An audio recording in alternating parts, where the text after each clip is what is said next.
Alrighty, to our automotive enthusiast friends from all over the planet Earth, quarantined or not, it is time for yet another... A formidable episode of V8 Radio, Kevin. Formidable. Amen. That's a heck of an overselling adjective. What is that? What, in this case, what does formidable even mean? It means extremely impressive in strength. Oh, wow, right on. Well, that's strong. Mm-hmm. I'll give you that one. That's Thank good. you. Thank you very much. Yeah, right on. Well, if you ever heard this show before, my name is Kevin Oeste. I'm your host, and we're joined, as always, by our esteemed co-host, Mr. Mike Hueball Clarke. And we tend to start this show off with some sort of an automotive trivia question. And these have ranged all over the place. They've talked about different types of cars, different types of inventions and regulations and other stuff. Mike, have you come up with a trivia question for this particular episode? As a matter of fact, I have, Kevin. And Right here we go. All right, Kevin, I'm going to ask you and our listeners, how did the Coyote engine get its name? That's a great question.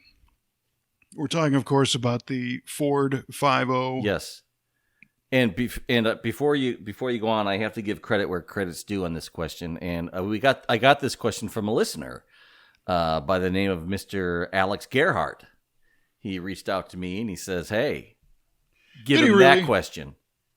Did he really? He did. Honest to God. So thank you, Alex. Wasn't his specific instructions not to share trivia questions? Yes, it was. And he did it anyway. Oh, man. I was, we were going to throw a little shout out to Mr. Alex Gerhardt on this episode and show some support for a loyal listener. All right, time for a little backstory here. All right.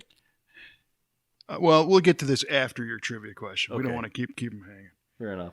All right. So how did the Coyote motor get its nickname? I don't really know. The last I know is that there's a Coyote. There's also a Roadrunner version of that engine. I think the Boss 302 Ford Mustang, which was a more advanced, higher power version of the Coyote. Different intake, all that kind of stuff, was called the Roadrunner. So there's something there. That's all I can give you. It's a throwback to, of course, Looney Tunes and the Roadrunner and the Coyote chasing each other around. Okay. And it's got to have more to do internally, because of course the Roadrunner was a Plymouth and, the cartoon. But so I don't really know. And wow. I'm quite honestly half stunned by where this came from. Oh, man. Did you hear that, Alex? Yeah. Oh, my goodness. That's awesome. So Kevin says it's a throwback to Looney Tunes. Yeah. I'm guessing it's got something internally. I don't know. Because the platform is,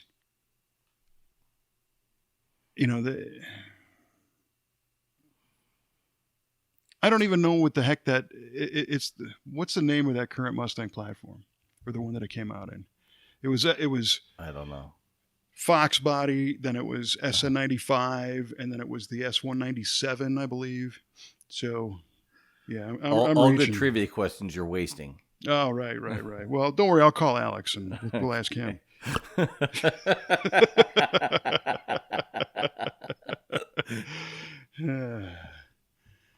All right, that's my guess. There's a guess in there somewhere. I don't know. Something internal, or it's throwback to Looney Tunes and the Roadrunner. Okay. All right. Duly noted. Yeah, all right. Hope you're happy. So I came up with a trivia question. Oh, did you? Did you? I didn't have to lean on a listener for this one. Well, you know what? I'm a man of the people. I want to give the listeners their due. Oh, he'll get his. Yeah, right. All right, so I got to remember what it was. Oh, okay, here you go. So this is kind of a car show thing.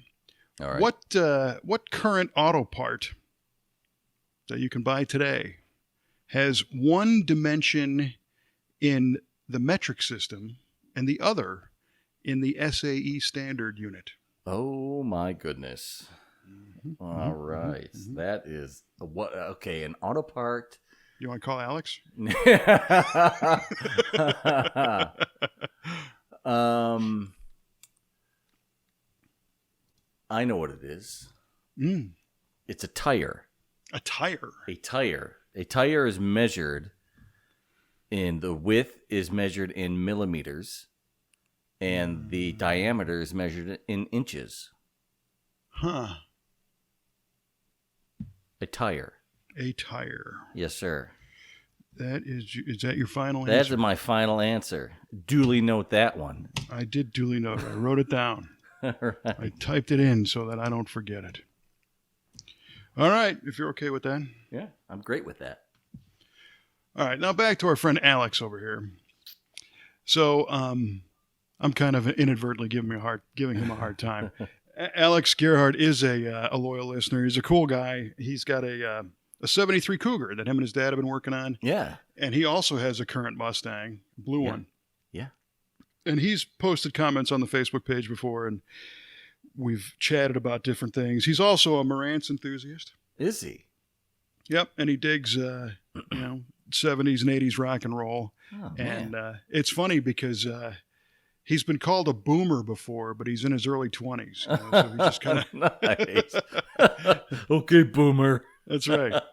So he's just kind of a man in the wrong decade. But Yeah. no, that's cool. And so one day there was a Facebook exchange. And I don't ever remember how it started, but at one point the trivia question was brought up. And I specifically said, don't share that with Mike. And then that's what he does. It was that question? It wasn't that question. Oh, but it was a question. Okay. Yeah, it was a question. I could find it, but I gotcha. Oh, man. that's kind of funny. Yeah. So anyway, we wish Alex and his dad the best of luck working on that Cougar. It's a 73 Cougar Yeah. convertible, black with a white top. Right. Yeah. Yeah. He shared a few pictures of that with me and some of the work that they're doing on it. And it's a nice looking car. Really, really pretty. They're redoing the front end, the mechanicals of the front end at this point. Like, control arms and springs and shocks and bushings and control arms, all that good stuff. So, yeah, it's a nice car. Is that a 302 car or a 351? He didn't say, and I'm not sure. That'll be next week's trivia question. Yeah. Right on. Cool. Well, it's nice. We hear a lot of nice stuff from a lot of listeners, but Alex has been around for a while, so we appreciate that. I appreciate the question. Yeah, I know you do. This is the first time I ever heard you say, I don't know. I don't know. Yeah. That's why I said that. I'm an honest guy.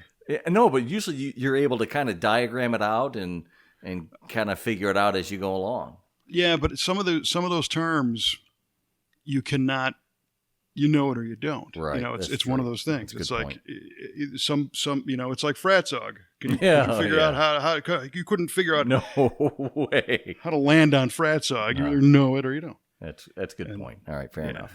That's just kind of how I thought that went. Mm-hmm. So Alex occasionally posts a picture of himself chilling out in the garage. Feet up in the air. You see the Mustang in the background, the Cougar in the driveway, maybe a cold beverage. Nice. And he shares what he's listening to, and it made me think. We're in a weird time right now. We've talked about this last time about the insane COVID-19 virus and the fact that it's putting a lot of people on lockdown as we record this. And I'm seeing what is pretty cool. I think a lot of people are spending more time in their garage. Yes, they are. I should be one of them, but I have not. I am more so on a, it's nice. I can call this a self-quarantine now. It's my excuse to go hang out in the garage. I kind of have to do You're saving the world. My civic duty. Right. Exactly. But I enjoy my garage time quite a bit. Mm-hmm. So I was starting to think about some of the things that I would like to do to this garage and thought maybe we throw that out there as a topic, maybe like some top 5 things that you'd like to do or have plans for or whatnot. I'm down with that. I have a few items. More than the top five? More than the top five. Well, so if you have a lot, why don't you go first? What's number five? Number 5 would be better lighting in my garage. Better lighting. Mm-hmm. That's a good one. Yeah, for sure. And that one's not that hard to do these days. I'm very fortunate that I have a garage that was finished off when we bought the house. So the walls were, I mean, it's all drywalled and painted, and it's nice in here. I take it for granted, but I'm very fortunate. And it had 4-foot fluorescent fixtures in the ceiling, 1, 2, 3, 4 of them.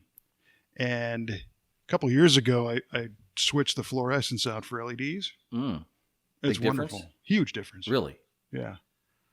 You can just, there's like a real replacement bulb that you can put in place. There's nothing special you have to do to the fixture? Not a thing. Ooh, that's good to know. Yeah, it was not expensive, and it didn't take very long, and it was a chance to take the diffusers down and clean the dead bugs out and all that stuff. Because previously I had done what you were suggesting. I had put new ballasts in them, and you'd have a flickering bulb and all that kind of stuff. Right. These, they don't require any of that, so you just pop the old bulbs out, put the new ones in, and they rock. Right on. I recommend that. All right, cool. One thing you got to watch out for is color temperature. Oh, right. You want to be consistent and have the right temperature. Yeah, not only consistent, but you also want a good color temperature. Right. So you want to stay away from the soft white kind of stuff, which is a yellower light, the lower Kelvin the color temperature. Scale, yeah. So you don't want like a 3000. You want as high up as you can get it. So I think these are 7K that I've got. Oh, cool. 6500 or 7K. So they're kind of a nice white bluish. Yeah, I like that light. look. Yeah, me too. Yeah, that's a good one. Thanks. Yeah, I just have the single bulb in the ceiling. My garage was all finished when I moved in. The ceilings and the walls were all drywalled and painted, but it just had the single bulb in the ceiling plus whatever the garage door opener had. And I have, and I'm ashamed of myself. I have about six or 8 4-foot 4 bulb fixtures that I grabbed from my old office when they were switching those out for LED fixtures, and the construction guys let me take them home, and I have them sitting in my basement, and I just haven't got myself to run the power because I want to run them on a separate circuit, run the power from my fuse box into the garage and set everything up, and I'm such a procrastinator.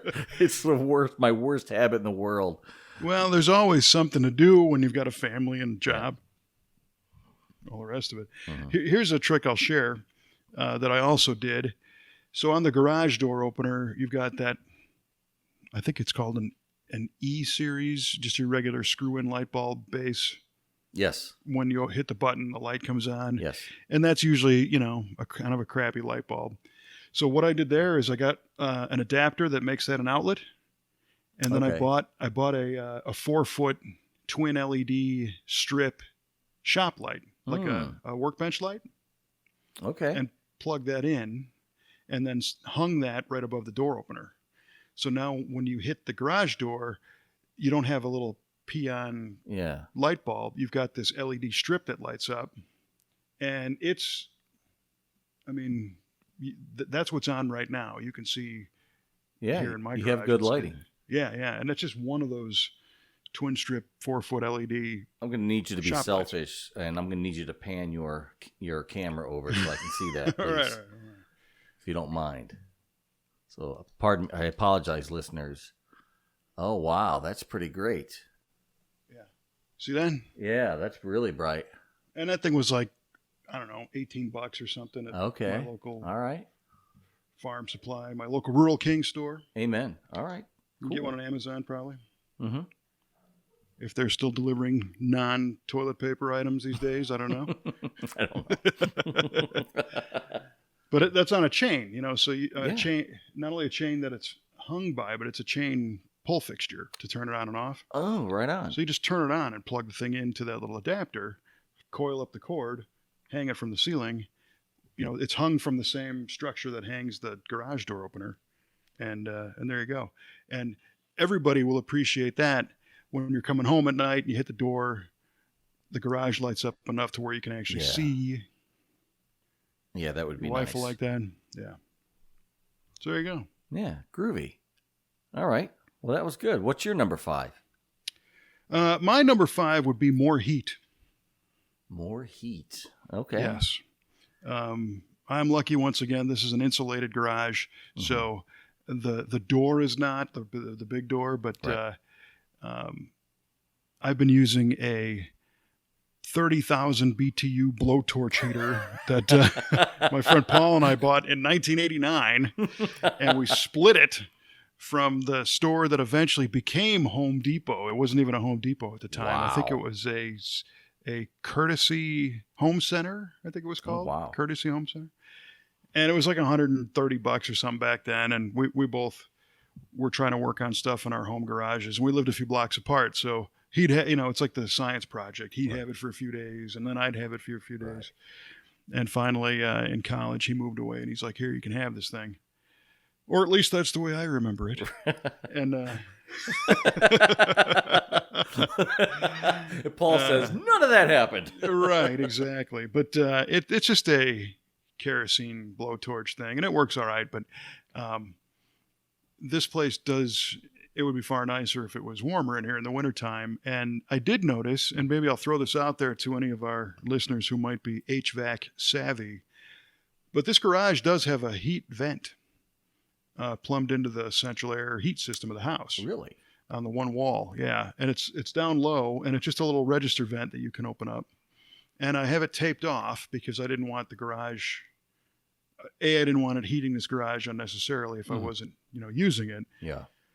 But just the other day I was thinking, the way an HVAC system works, there's a thermostat in the house, and the furnace tries to make that thermostat happy. Correct. So if you have the thermostat set at 70 degrees, or in my case, like 58, the furnace will run until that stat senses that. So that thermostat has no idea what's happening out here in the garage. Exactly. So if I opened up that register vent, the heat would just be going along. The garage would be going along for the ride. It would just be. What it would do, I believe, though, is take longer to heat the rest of the house because we essentially have a leak in the system. Right. We're just leaking some of that heat into the garage. That's correct. You wouldn't have as high a flow rate in the other registers as you would if it were closed off. Yeah. So if it took 10 minutes to bring the house up 5 degrees, it might take 12 or 15 or something. I don't know. And then to maintain that hysteresis, how about that? Whoa. I need to stop right now. That's a good word for you. Nice. Which is the difference between on and off. Mm-hmm. It might take a little longer, burn a little more fuel. But, if I really wanted to, I could do the math and say, well, if I'm going to work out here on a Friday night or something, I could flip that vent open Friday morning. Mm-hmm. And it would who knows? It could be 20 degrees warmer in here. Right. Just for that day. You could also, and I don't know if you already do that, but close all the vents on the second floor of your house. So there you're not blowing heat in there. So it mostly focuses on the main floor in your garage. That's a great idea too. Yeah. Yeah. Because our second floor is primarily storage. Right. Exactly. And my hotel room when I stay there. Right. Yeah, of course. Well, then we make sure that all the vents are closed. Yeah, exactly. We don't want this guy staying any longer than he has to. Well, a long time ago, that's where the V8 TV edit bay used to be, in a second bedroom upstairs. Mm-hmm. And I was editing television episodes of V8 TV in July, August, and it was 105 degrees outside, and my poor AC system is to the max, and I turned like every vent off in the house except for the ones in that room. Yeah. Because I'm surrounded by computers, and there's 3 walls of sun load and the roof and everything. And what I failed to recognize is that by the time I finally got comfortable, that thermostat downstairs is still hot. So it's calling for more and more and more. Mm-hmm.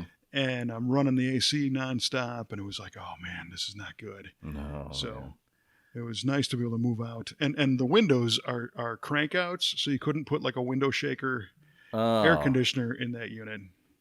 Oh, that's So, right. Yeah. Now, here in the garage, a couple of years ago, I was fortunate enough. My lovely wife bought me an air conditioner for the garage. So Right. I'm covered With a there. remote control, no less. That is correct. Mhm. Yeah.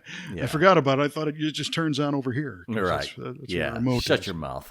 That was kind of surprising. It was an anniversary gift. Oh, that's cool. Well, I didn't quite know how to take that at first. I get it. It's like, happy anniversary. Now go out there and Get stay out in there. the garage. Yeah. But it's all good. In fact, she's listening to one of our episodes right now. So Right on. Well, she thank you, Kelly. appreciates the fruits of the air conditioner, so to speak.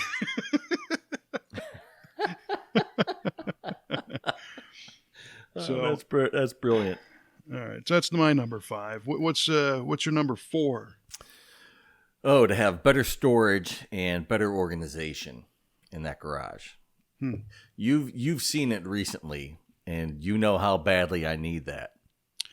Well, I mean, your garage is a working home garage for a family with kids and stuff. It is, and I appreciate you trying to let me off the hook, but I'm not going to let you let me off the hook. It's a shambles in there. It's horrifying, and I'm ashamed of myself. And if I put it out there, it's going to force me to do something about it. Well, the only thing that I would say is not in your favor defending that space is the fact that you have a basement. Yeah, you should see that too. Yeah, I don't have a basement. Yeah. Our house is on a crawl space, so you could at least maybe put some of that stuff in your basement. I could.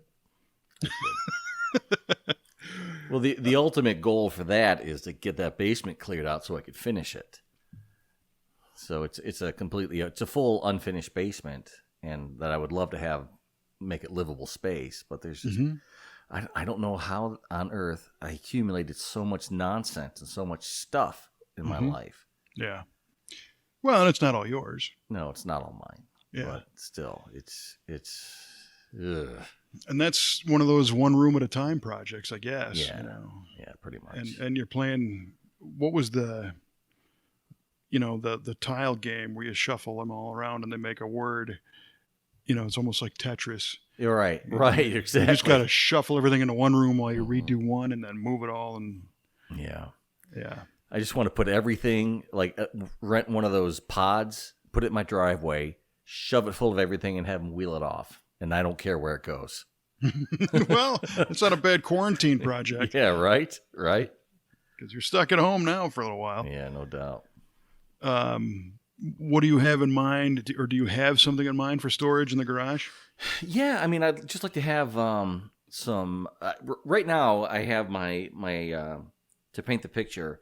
I made GTO in there, and to the left of it is where my toolbox is, and above that, there's maybe 2 feet of space, and then there's just full length shelves that I built that have all kinds of like holiday storage and things like that. But beneath those, there's really nothing to organize that stuff. I have one like a portable shelf unit, but I want more like wall-to-wall cabinets that I can have doors on it and open it and put stuff on. Stuff that's on those shelves I can maybe put in those cabinets, so it's kind of out of sight and just has a better look to it.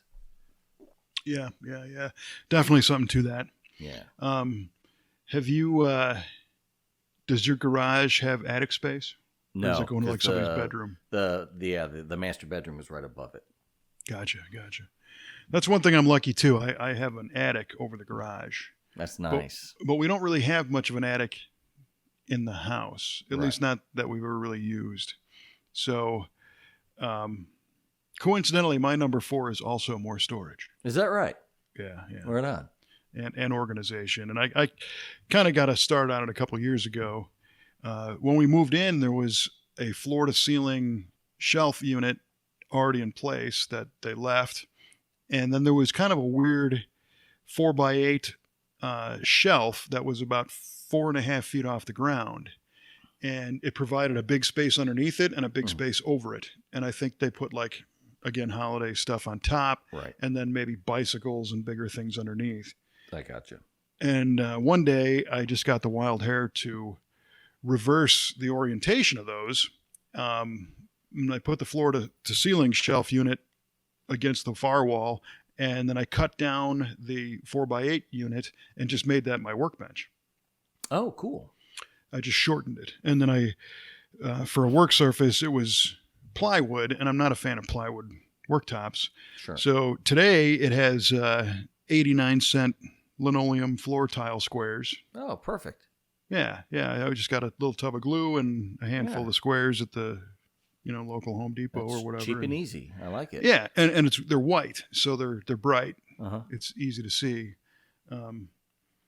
And now I'm thinking it might be a little too big on the 4-foot dimension. I think I might need to, because I can barely like reach into the cabinets that are against the wall.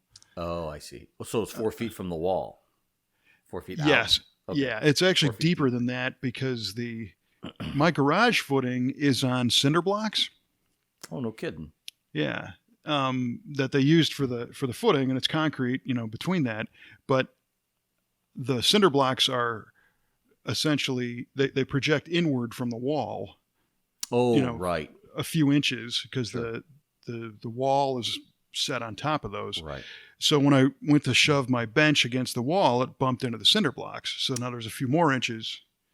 So I had to make a little connector shelf so that things didn't go off the backside. Yeah. But overall, I think it works all right. And I hung some cabinets on the wall, but some Gladiator steel ones.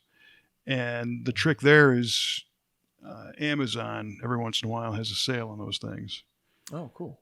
So I think they were like $140 local, and I got them for like $89 a piece. Wow. I mean, it was a good sale. Yeah, right on. Cool. So that helped with the storage, and then above the workbench, I've got the Gladiators are, I don't know, they're 30 wide and 32 high or something, and you can configure them to have like no shelves inside or one or two. They come with a couple of slats, steel shelves, and I only wanted one shelf in there because I wanted it high enough to put a book or a tall bottle or something. Mm-hmm. So I ended up with 2 extra steel powder coated shelves that match because they came out of that unit. Oh, right. Out of the extra units. And I ended up making a connector shelf between my 2 Gladiator units, which now holds my Marantz receiver. Yeah. And then an open spot above that for a television screen that fits, precisely in there. So that's perfect. It worked out pretty well. Yeah, man. So I didn't have to buy that shelf or anything. It was all extra material. Yeah, I dig your garage setup. It's pretty nice. Well, thank you. You bet. Yeah, and then above that happens to be a liquor store sign, when they used to have interchangeable letters and they would have the beer specials that you and I and Paul actually discovered at a pawn shop. That's right. And it was like $10, I think. Mm-hmm. And it's a light, so we mounted that up above there. The funny thing is, I went back and there was 3 of them. I went back and bought the other 2 and sold them for $50 a piece. Right on eBay. So I made money on that for once. You did. That's sweet. Well played, sir. Well played. All right. So my oh no, your number 4 was also better storage. Okay, so yeah, but I am kind of torn. So Sarge at our shop at V8 Speed and Resto is a shelf making machine. Is he? I mean, this guy makes wooden storage like you would not believe, and it goes back to his Air Force career of being a loadmaster. Mm-hmm. He was storing and crating and containerizing and palletizing. I learned that's a word from him. It is. Palletizing everything in the world. So he's got a full-time table saw set up and fasteners and screw guns and everything in a section of our shop. I mean, that's all he does. And that's not all he does, but that space, it's all it's really used for is him creating storage solutions. Oh, that's awesome. So I asked him if there was any way that I could, bribe him into coming over for a weekend and have him help me remake some of these shelves. And one of the things that he does that I think is kind of cool is the wooden structures, instead of making the vertical uprights at the perimeter, Mm-hmm. the vertical uprights will be on the backside, and then they might be like 75% of the way forward, Okay. and then attached to the shelf. So what protrudes out is like 20% of the shelf, I gotcha. and it allows you to see clearer what's on the shelves. And Ah, the shelf is almost cantilevered into the room a little bit, and it just looks a little bit lighter, I than gotcha. 4 perimeter posts. And it allows you to get things on and off a little bit easier. There's Mhm. probably some more reasons why he does that too, but I thought those were kind of cool. So I'd like to maybe remake mine. Some of the bigger ones, I'm not sure that I would want doors on, Mm-hmm. only because it starts to close the room in. I gotcha. You've Yeah. got these room getting smaller, but then you don't want to see the stuff either. Right. I don't want it to look So- cluttered. Right. So I was actually kind of thinking of like a shower curtain type idea. Oh, interesting. So maybe just some kind of, white or gray or whatever color Mhm. accent. And then you can just wing the thing open when you want to get to your stuff, and then you can pull it back. And then, That's not bad. yeah, Yeah. that's 2 good garage tips now. You're an idea man. I like it. Every once in a while. All right. On to number 3. Number 3. I would love to have a sandblasting cabinet in my garage. Oh, yeah. Yeah. Mm-hmm. Yeah, that would be pretty cool. That would be so cool. Because every so often, I think, man, I would just love to blast this part or something to clean it off. And I can't. Mm-hmm. Mm-hmm. I But- know the feeling. Yeah, but that's any well-equipped garage. If somebody has a real working garage, I think they should have that.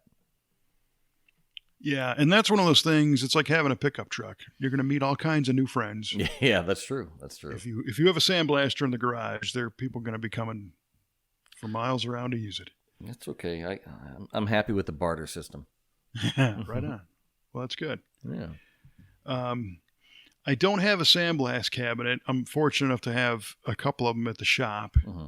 So some of my needs are a little bit different because I do have some access. And you know what's funny is today we try not to sandblast anything. Is We that try right? to outsource that stuff because we're lucky enough to have a local blast resource. And this guy will come and pick up whatever we have, haul it off, blast it, and bring it all back. And then our guys aren't standing there sandblasting, which is good. And it's fun. I've learned it's fun for a while. Uh-huh. And then it's like, okay, I wish this would go faster. I wish I had like a That's true. super blaster of some sort. But in your case, when it's your car, your stuff, your little parts, it's cool. It's nice. It's kind of satisfying too to True. clean stuff up like that. Yeah, it kind of satisfies that do-it-yourself need for some of the stuff. I do have a tumbler in my garage. Oh yeah. Yeah, it was another pawn shop score. I don't think they knew what it was. It was Really? sitting on the shelves, brand new, and it's full of tumbling media. And I think I paid $10 for it. Wow. Yeah, Have you used it? I have used it. Yeah, Okay. yeah. And the tumbler's nice because you don't have to stand there. You just throw the stuff in and plug it in and walk away. That's a great point. And you come home at the end of the day and your parts are clean. It's like the crock pot of blasting. Right. Yes. the crock pot of corrosion removal. Exactly. Yeah, very nice. Set it, forget it. That's it. Just don't burn the house down. Amen. Okay, so What's my your number 3? My number 3, I think at this point, I'm to the point where I put a couple of different things in number 3 because they'll kind of go together, but it really falls under decor, paint, and neon is my number 3. Yeah. Because these days, my garage it does more duty for me as a recreational spot than a work spot. Mhm. Although I do a decent amount of work out here, but at the same time, I've got music and it's got a man cave component for sure. And sometimes my neighbor will come over and we'll have a beer and listen to music and whatever. So a couple years ago, you remember this story well. You're part of it. I was at in a shopping mall at this store that sells barware and Mm. restaurant stuff, and they had this vintage old style beer sign on the wall. And the old style beer logo to me has always been kind of cool. I grew up in the Chicago area, so they were everywhere. My dad drank that beer, but also it's red, white, and blue, right? Which are my colors. I think Mm. it's cool. So they wanted like 350 Right. $350 for it. Yeah. And I remember I sent you a picture of it, and I was starting to shake. I'm like, oh man, I'd really like to have this, but it's $350. And our esteemed co-host here provided some moral support as well as being the little devil on my shoulder.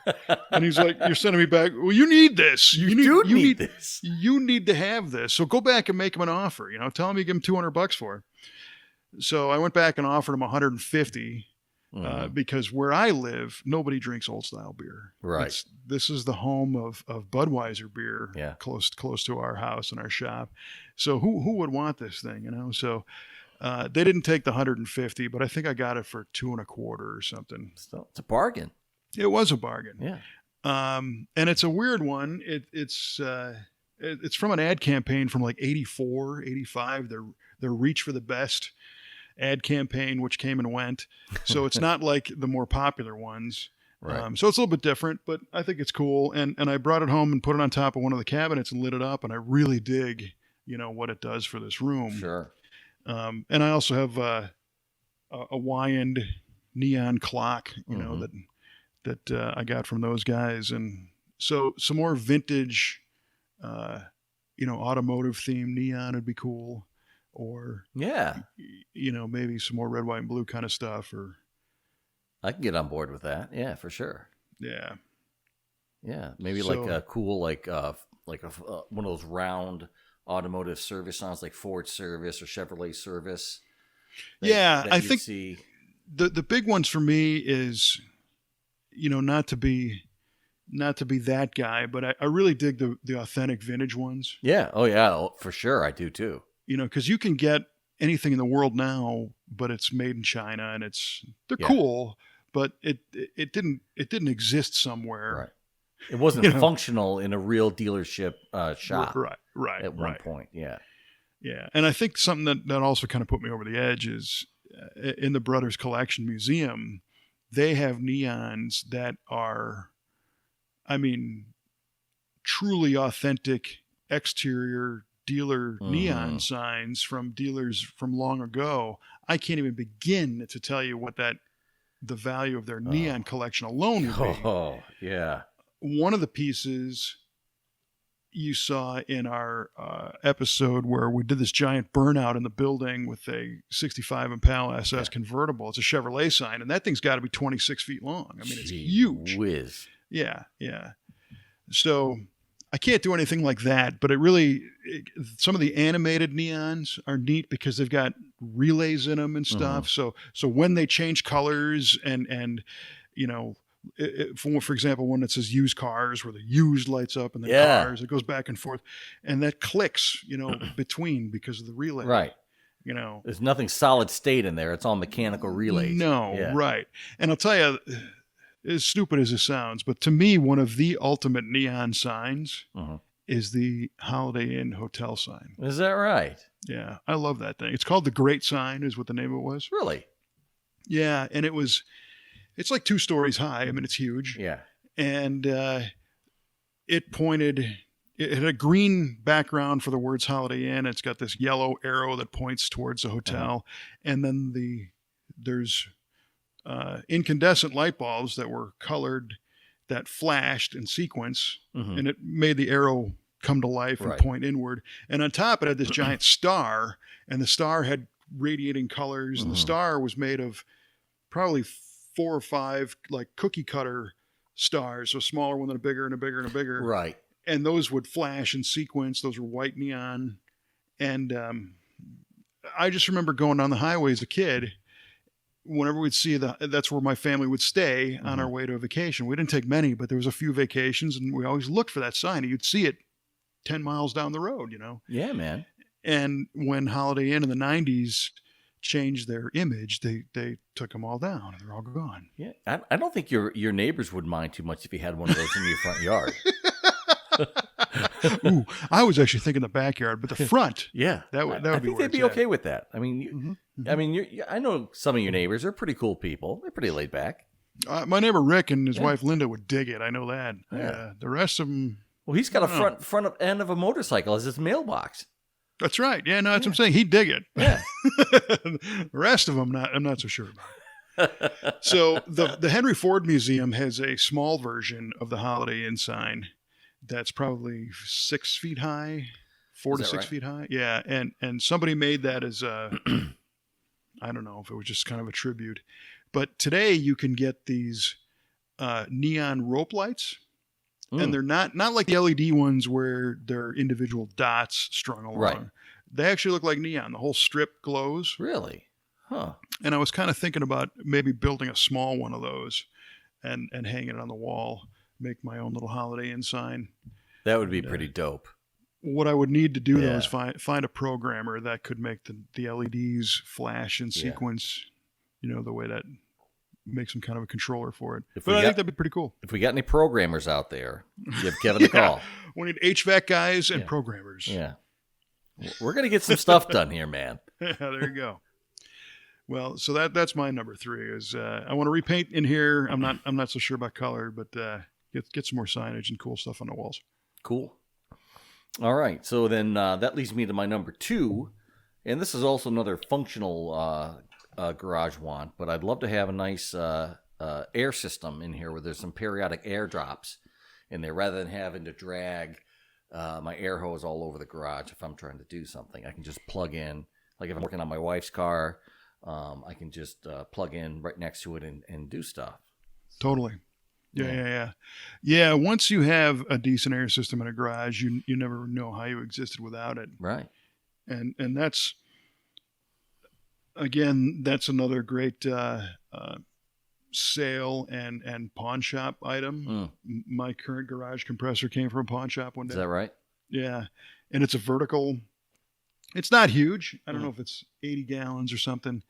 It's good enough for tools, that I'm using in here. One thing I would like to do is move it upstairs into the attic spot, cool. part so that I don't hear it. Because it's a buzzer, it's not a chugger.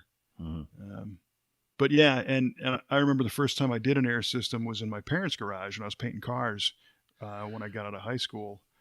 And I did a whole 1/2-inch copper air, with drops and dryers and drains and regulators and the whole thing. It was great. It was awesome. And it's a fun project, soldering those things together.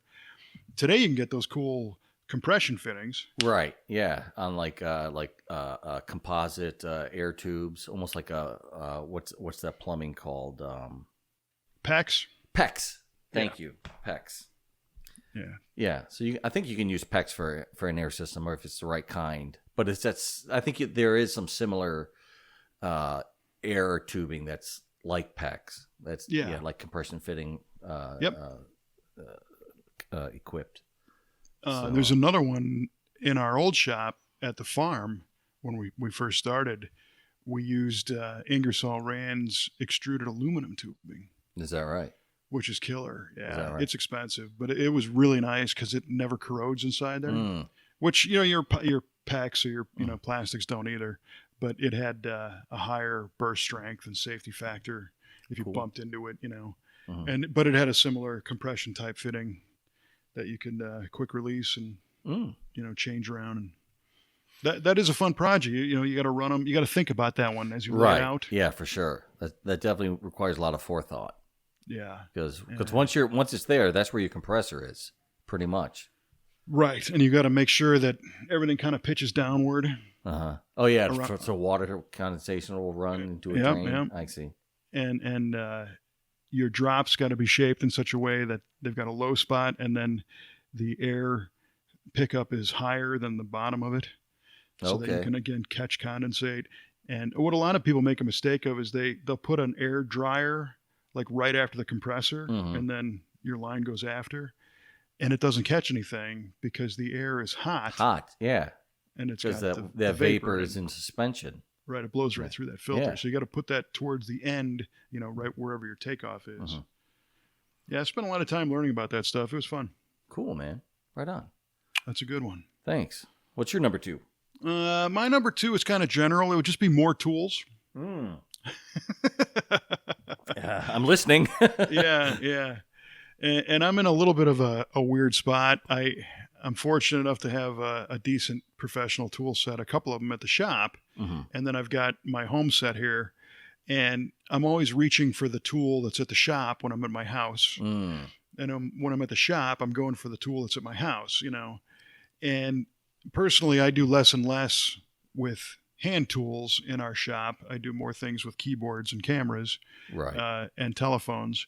So I've been contemplating bringing them home and using them here, and just kind of have the Mac Daddy of all the stuff in one spot. But they take up space, and my strategy, again, that pawn shop reference, man, it's a good one. Kelly bought me a Craftsman black. Oh, I don't know. It's a three cabinet, roll cab toolbox. Yeah, I see it. Yeah, there you go. It's in the background. I see it right behind you. Yeah. That one she got at either a farm auction or an estate sale or something. And I think she paid $75 for it. Get out of here. Yeah, it was a deal. Wow. That's a steal. It was. And I had to re-grease the tracks and clean. Sure. It was nasty. I mean, I don't know what was spilled on this thing. Oh, boy. But, it was totally worth it. So. Yeah. And then a lot of the tools that are in that came from pawn shops where, what I like to do is take pictures of what I have in my drawers in the toolbox. Okay, yeah. Take pictures of what's in my drawers. I know what you're thinking. It's not that kind of a show. That would be bleeped. Yes. You open the drawer and take a snapshot so that when Kelly and I go out to pawn shops, we tend to kind of make a day of that. They usually have like just buckets of sockets and crates full of wrenches. And I can quickly pull those pictures up and go, oh, yeah, you know what? I need 5 more 10-millimeter sockets. Yeah. And then I can fulfill those. So, so I'm going to continue to do that for sure. But maybe someday I'll bring all of it home and have everything I need in one place. Nice. Yeah, I'm pretty lucky. The toolbox I have, I totally lucked into it. This kid I knew who wanted to become a dealership mechanic bought a really giant Craftsman lower box, and it's about 44 inches wide. Yeah, it's a big one. And it's 27 inches deep, and it also doubles as the top of my workbench. Yeah. So that's sweet. Yeah, and the top drawer is completely full width. So I pull it out, and that's where all my sockets are. And somehow, over the course of my life, I've accumulated a ton of sockets and ratchet wrenches and things like that. And it fits everything nicely, and all the drawers have everything, are able to organize everything nicely in there. So I got really super lucky with this particular toolbox that it really does double duty for me. That's cool. Yeah. The at the shop I've got some SK boxes, and one of them is about that size, and that's primarily sockets and impact sockets and all that stuff. But it's got a top cabinet as well, that the top flips open. Sure. So it doesn't offer that workspace function. It would if I didn't have the top piece. Right. But that's nice because it's got everything in one place. Yeah. It's crazy. I just saw an ad, I don't know, a couple days ago. I think it's a Mac Tools box. They call theirs the Maximizers. There's a Mac toolbox now that has a motion detector on the front. So when you walk by, the light comes on over your workspace. Come on. Yeah, right. Because a lot of our guys have newer stuff than I do, and they've all got USB chargers in them and power ports. And one dude had a fridge. What? In the toolbox. Yeah. So like one of the bottom, maybe 3 of the bottom drawers didn't go full width. They went like 75%. And there was like a 12-inch, 3-bay high swing out door that was a lunch fridge. You could keep your lunch. Yeah, you keep your sandwich in there, maybe Sandwiches keep a 6-pack, Yeah, right. And your soda pop. Yeah. Right. Yeah. Yeah. But you're right in the toolbox. Uh-huh. That's where the stash of Stag beers kept. Yeah, that could have been too. So I'm lucky enough to I've got a little beverage fridge out here covered already, so I don't need to build one into a toolbox. No sir. Yeah. Well, that's cool. That's cool. All right. Well, that leaves us to number one. All right. My number one garage want, which I think a lot of people would want, is a lift. A lift in my garage. Good gravy. Yeah. I want a lift. Yeah.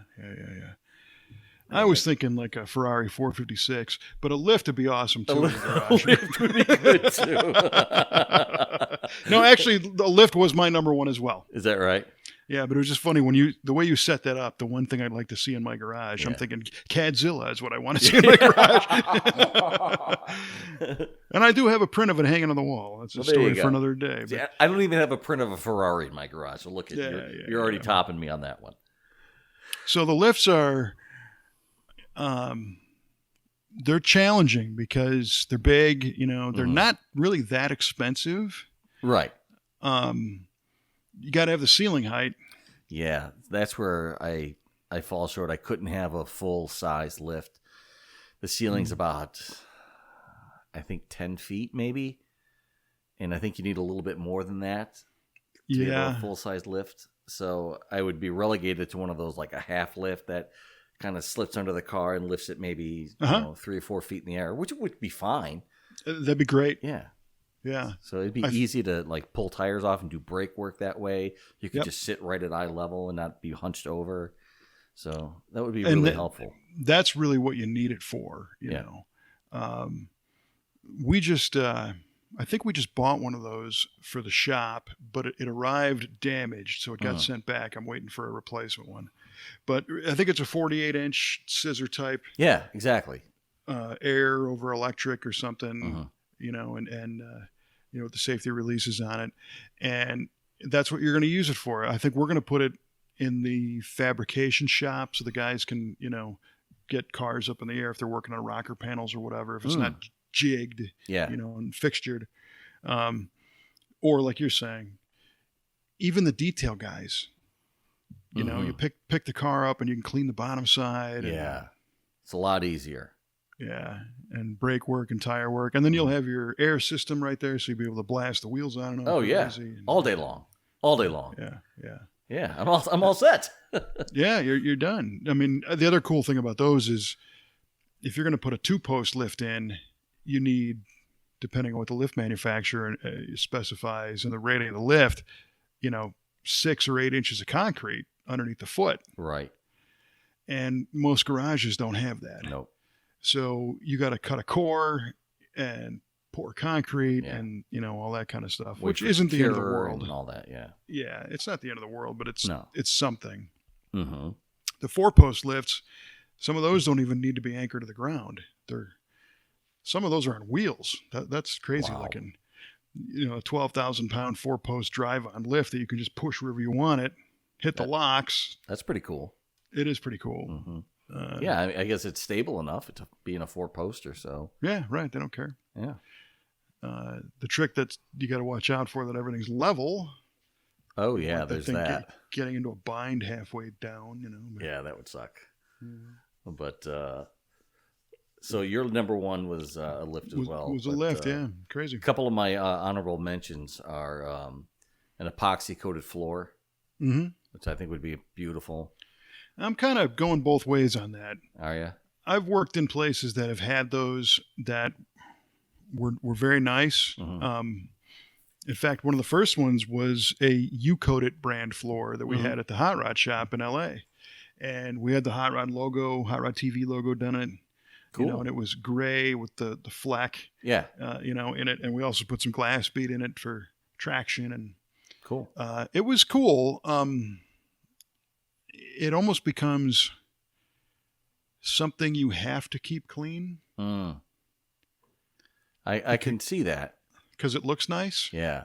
And it's obvious, like the minute it's dirty in a spot or if there's a spill or something. Not saying that it's a bad thing, but it's just something that I don't think people consider. My floor is concrete in here, and it provides enough little different color contrast to where it doesn't really bother me. But again, for whatever reason, maybe I'm getting claustrophobic in my old age. But the other fear is if you make that, too noticeable or too bright of a color, all of a sudden your space appears smaller. So I guess so. I would end up doing an epoxy floor that looks just like concrete. and then here I am. Right on. Another thing I would want is better power in here, because currently all the outlets and the lights are all on one 15 amp circuit. Oh, yeah. So if I have a bright kind of a shop light that's like one of those, almost like a soda bulb, kind of a super bright floodlight. If I have that plugged in and on, and my compressor kicks on, it'll trip the breaker. Mm-hmm. And if it's dark out, that sucks. Oh yeah. So I definitely need better circuits, mostly because I also want a welder in that garage. So I'd need 240 in there, and also a heater and AC as well. And I have the heater. My wife got me a heater for Christmas, an electric one that I still have to run some power in and hang that and get that working as well. But but that'd be all that stuff to be the perfect garage. You're well on your way. Yeah. I've fought the power thing. We also have a deep freezer in the garage, storage meat freezer, and that and the air conditioner kicked on at the same time when the compressor was trying to play along, and boom, no, thank you. Yeah. No, I've been there too. So, well, that's cool. That's a good list. Thanks. Now I just need some time and money to make it all happen. Right. That's all we need. Well, we have the time now. We're all quarantined. Yeah, right. And Sarge did say he'd come over, but it's kind of like your basement. I got to take everything off these shelves to put it in somewhere, and then. But with proper planning, that's certainly possible. Yeah, it is. It's all possible. It's just a matter of getting myself organized enough to having a plan, to knowing what I want to do with each item, and not get mired down in the minutia of everything. Right. And that's where my problem is. I'll see something and I'll like, oh, I haven't seen this in a while, and I'll look at it for 20 minutes, and then what have I done for 20 minutes? No, you're right, and that happened to me 2 days ago. Really? 2 days ago, yeah, because in my storage of stuff is old stuff, and I have a lot of old junk in there. Sure. And I was on a text chain with some friends of ours, and we were joking about this guy that we all used to hang out with that passed away a few years ago.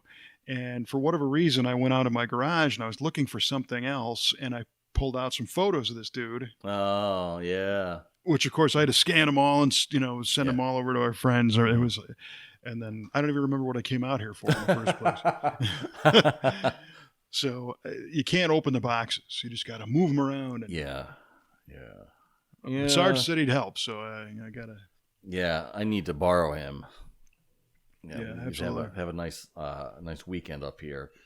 Get a belly full of Portillos and that's do it. some organizing. Yeah. That's just gonna turn into a drinking garage music party. After the work is done, that's fine. Yeah, right.